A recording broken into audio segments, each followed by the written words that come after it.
call સુધારી લો બરોબર એટલે તમારો જે બોટ ખરેખર જે તમારી બોટ છે એ પ્રમાણેના ડેટા આવી જાય ઓનલાઈન એની અંદર કોઈ ચેન્જીસ ફેરફાર નહીં રાખતા એ રાખશો તો પછી અમે જો અત્યાર પૂરતી જે વાત છે રજીસ્ટર કરવાની એ વાત પૂરી થઈ જાય છે બીજું કે તમારી હોળીની અંદર કોઈ લાંબી હોય ટૂંકી હોય તમે અરજી કરો એટલે અહીંયા કરી દેશે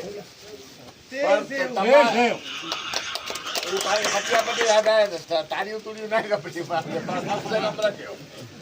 તો એ હજી સમજી લ્યો બરાબર સાહેબ આપને કે સમજાવી દઈએ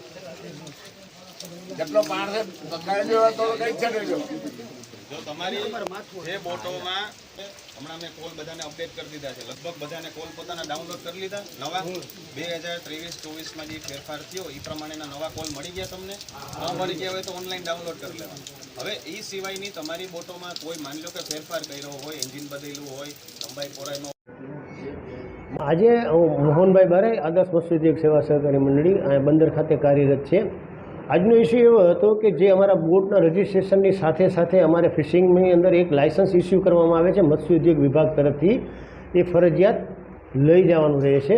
ને આ લાયસન્સ જે ઇસ્યુ થાય છે એ 2003 ફિશરીઝ એક્ટ પ્રમાણે કરવામાં આવે છે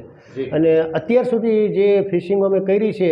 એ કાયદાને આધીન જ કરી હતી પણ હમણાં ખબર નહીં કે ઓખાના મત્સ્યોદ્યોગ કચેરી દ્વારા છેલ્લા 1.5-2 મહિનાથી આ લાયસન્સ રિન્યૂ કરવામાં નહોતા તો એની રૂબરૂ મુલાકાત અમે 5-7 દિવસ પહેલાં લીધી તો એને કીધું કે ભાઈ તમે આ ફિશરીઝ એક્ટ પ્રમાણે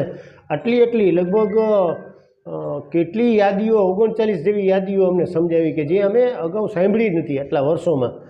અને અન્ય બંદરોમાં પણ આવી રીતે કોઈ આ નિયમ કે એવા લાગુ હતા નહીં એટલે અમે એને રૂબરૂ મળ્યા કે ભાઈ આ રીતે કરવા જશો તો અમારી કોઈ ઓખાની બોટ ફિશિંગમાં નહીં જાય પછી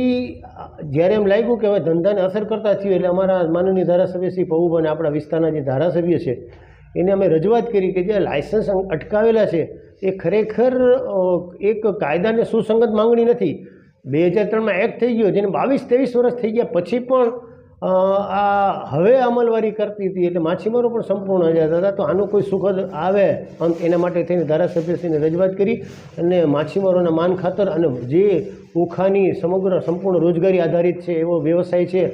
એને ધ્યાનમાં લઈ અને આજ ધારાસભ્ય શ્રી પપ્પા ઓખાની મુલાકાતે આવ્યા હતા ત્યાં ઓફિસ ઇન્ચાર્જ કોટિયા સાહેબ હતા બંને દ્વારા જે રજૂઆતો અરસપરસ થઈ છે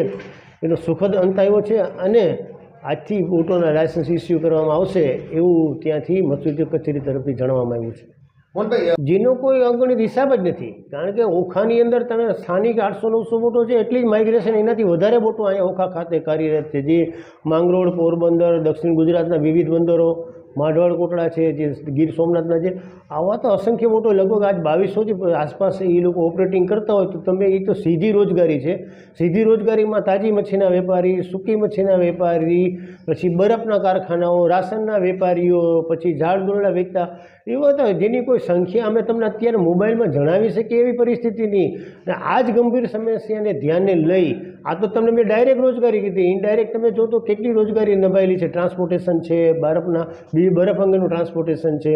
આવી અસર કરતા જે મુદ્દો હતો એના હિસાબે ધારાસભ્ય શ્રી અંગત રસ લઈ